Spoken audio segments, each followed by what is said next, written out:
제가 제가 교회에서 지난 이제 세월을 돌아보면 정말 감사밖에 없었던 것 같습니다. 제가 4년 동안 성산제일교회에서 섬기면서 많이 이렇게 부족하였지만 그래도 목사님과 많은 성도님들이 품어주시고 또 기도해 주시고 그래서 제가 은혜롭게 잘 섬길 수 있었던 것 같습니다. 이 자리를 빌어서 다시 한번 감사 인사를 드립니다. 저는 오늘 이 본문 말씀을 가지고 세상 가운데 나아가라 라는 제목으로 함께 말씀을 나눌 텐데요. 여러분, 대부분의 사람들이 신앙생활을 하면서 가장 바라고 소망하는 것이 무엇일까요? 나중에 천국 소망 이런 거 말고요. 당연히 그것은 복 받는 것일 겁니다. 여러분, 하나님으로부터 다시들 복 받기를 원하시지 않으십니까? 오늘 본문 말씀에 나오는 젖과 꿀이 흐르는 땅은 바로 가나안 땅입니다.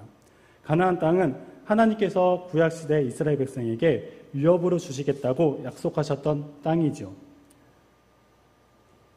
그래서 우리는 전통적으로 이 가나안 땅을 하나님이 부어주시는 복의 상징으로 여기기도 합니다. 뿐만 아니라 우리의 신앙 여정을 애굽에서의 농예 생활, 그리고 출애굽, 광야 생활, 그다음에 가나안 땅 입성으로 나누어서 애굽에서의 노예 생활은 우리가 죄 가운데 생활하던 삶, 즉 우리의 옛 모습, 그리고 출애굽은 하나님의 구원, 그리고 광야 생활은 신앙 생활하면서 세상 가운데 살아가는 삶, 그리고 하나님 앞에 훈련받는 시간, 그리고 가나안 땅 입성은 천국으로 비유하기도 한다는 겁니다. 그도 그럴 것이 가나안 땅은 젖과 꿀이 흐르는 땅, 다시 말해서 정말로 비옥하였던 땅이었기 때문입니다. 그런데 여기서 분명한 사실을 말씀드리면 가나안 땅 그 자체는 천국과 같은 땅이 아니었습니다. 눈에 보기에는 정말 아름답죠. 그리고 풍요롭죠. 그러나 여러분, 그 가나안 땅에는요, 하나님이 없는, 다시 말해서 우상 숭배가 만연하는 타락해 있는 땅이었습니다. 그런데 그런 그 땅을 하나님께서 유업으로 주시겠다라고 말씀하고 계시다라는 것입니다. 그런데 조건이 있습니다. 우리 본문 말씀 3절 한 번 더 읽어보겠습니다. 이스라엘아 듣고 삼가 그것을 행하라. 그리하면 내가 복을 받고 내 조상들의 하나님 여호와께서 내게 허락하심 같이 젖과 꿀이 흐르는 땅에서 내가 크게 번성하리라. 아멘. 바로 하나님의 말씀을 듣고 지켜 행하라라는 것입니다. 여러분, 출애굽기 19장 5절에서 6절에 보면 이렇게 말씀하고 있습니다. 세계가 다 내게 속하였나니 너희가 내 말을 잘 듣고 내 언약을 지키면 너희는 모든 민족 중에서 내 소유가 되겠고 너희가 내게 대하여 제사장 나라가 되며 거룩한 백성이 되리라.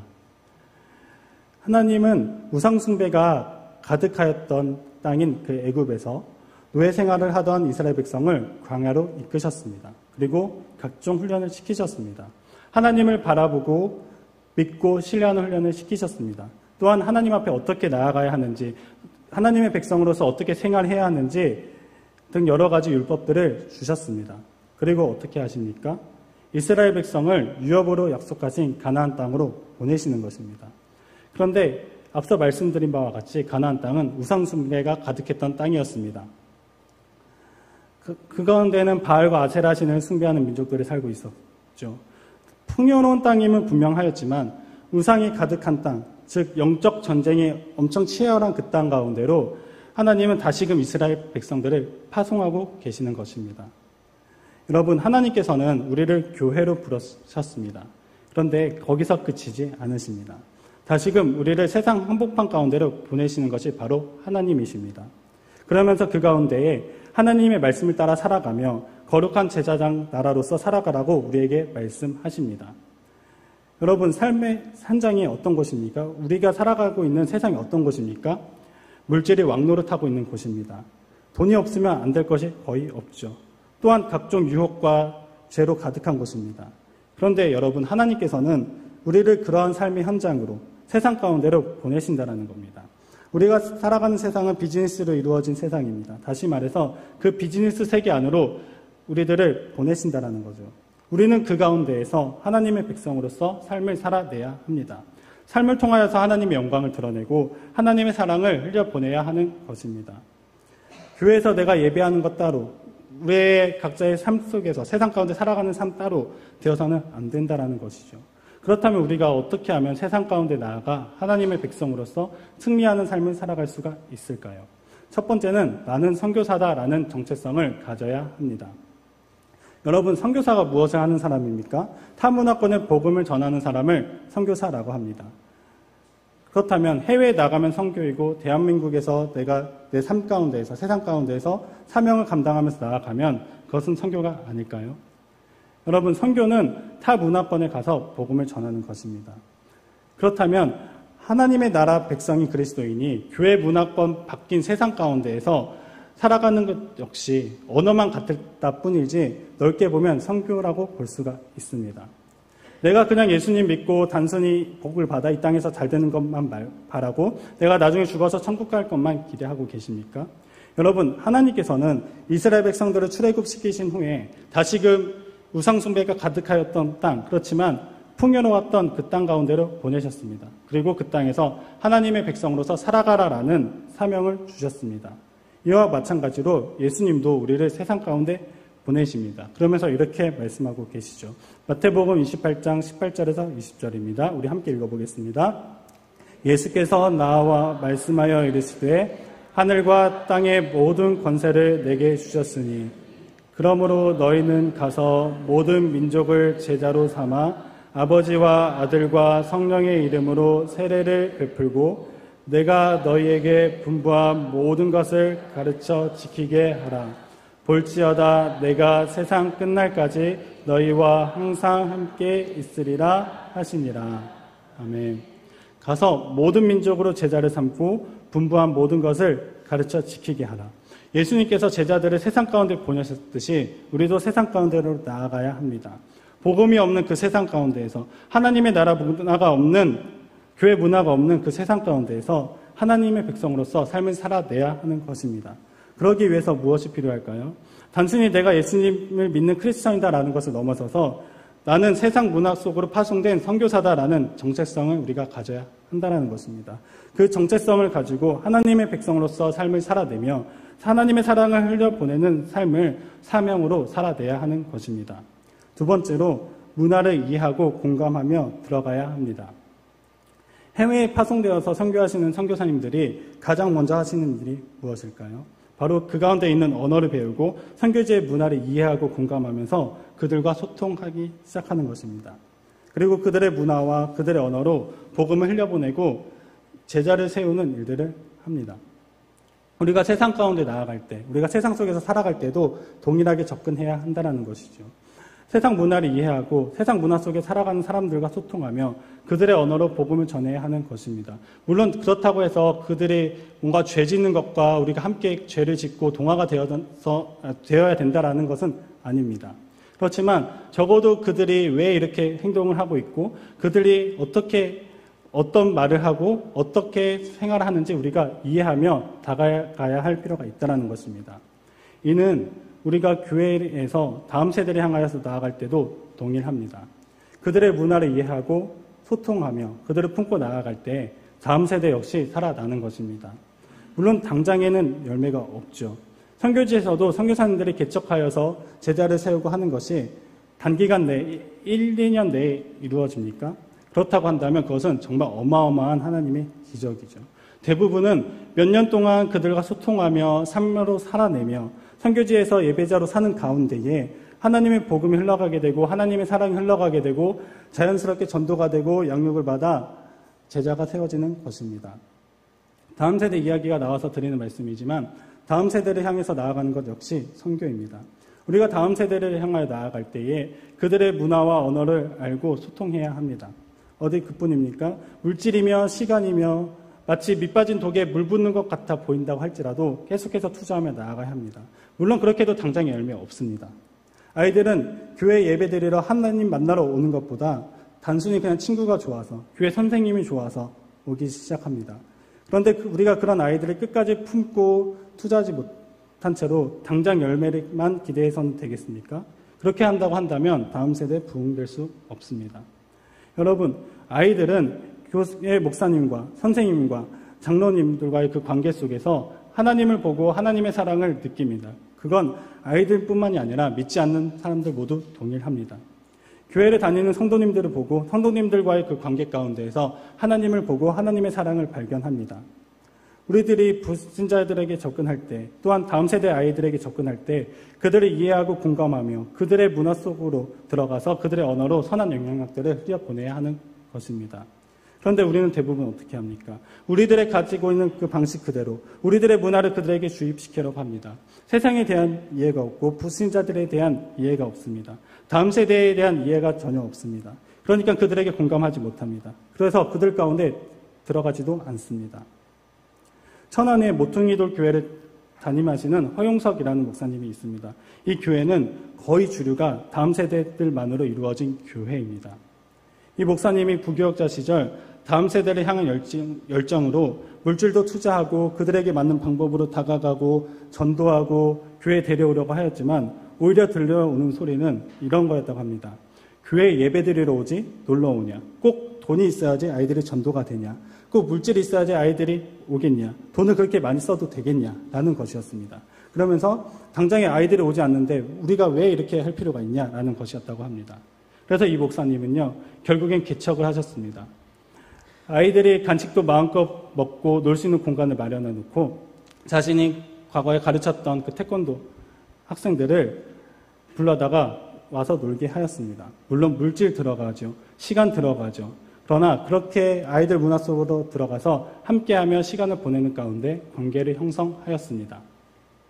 그러자 놀라운 일이 벌어지기 시작을 합니다. 아이들이 몰려오기를 시작을 합니다. 그리고 이 목사님이 그런데 우리가 주일에는 예배는 꼭 드리자라고 하여서 예배를 이제 드리기를 시작을 합니다. 그래서 그 아이들이 자라나서 중고등학생이 되고 청년이 되고 세례받고 교사까지 하기 시작을 합니다. 그리고 그 청년이 된 아이들이 자신들의 물질을 들여서 또 아이들이 섬기기 시작을 합니다. 여러분, 다음 세대를 이해하고 공감하며 그들의 문화 속으로 들어가 함께 하였기 때문에 놀라운 열매가 맺어진 것입니다. 그러나 이것이 비단 다음 세대에게만 적용될 뿐입니까? 해외 선교에도 당장의 우리 삶 가운데에도 적용이 된다는 것입니다. 내가 살아가는 세상 문화 속에서 세상 사람들과 소통하며 그 가운데 하나님의 선한 영향력들을 흘려보내는 삶을 우리는 살아내야 합니다. 우리 크리스천들이 세상, 즉 비즈니스 그 세계 안에서 그렇게 살아갈 때에 또한 다음 세대를 향하여서 우리가 그렇게 나아갈 때에 다음 세대 아이들은 그것을 배우며 도전을 받게 됩니다. 그런데 먼저 믿음의 선배인 우리가 교회에 나와 예배를 드리는데 세상 가운데서 살아내지 못한다면 어떻게 되겠습니까?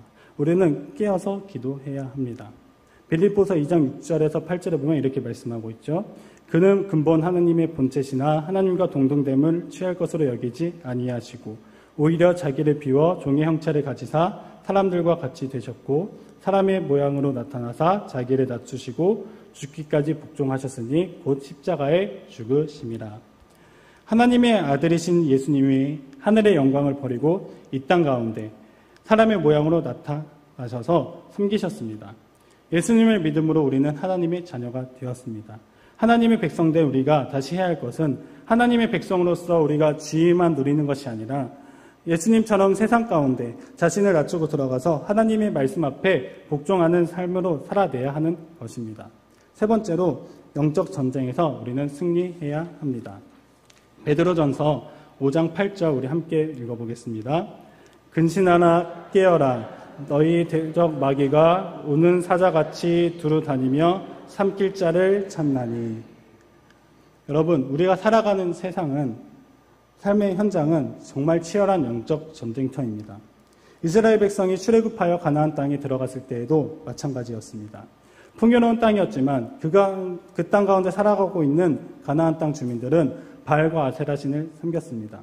목축업이 주류였던 이스라엘 백성이 가나안 땅에 들어가서 정착하여 이제는 농업을 주류로 하면서 살아가게 됩니다. 그러다 보니 가나안 주민들이 보면서 농업 기술들을 배워야 했습니다.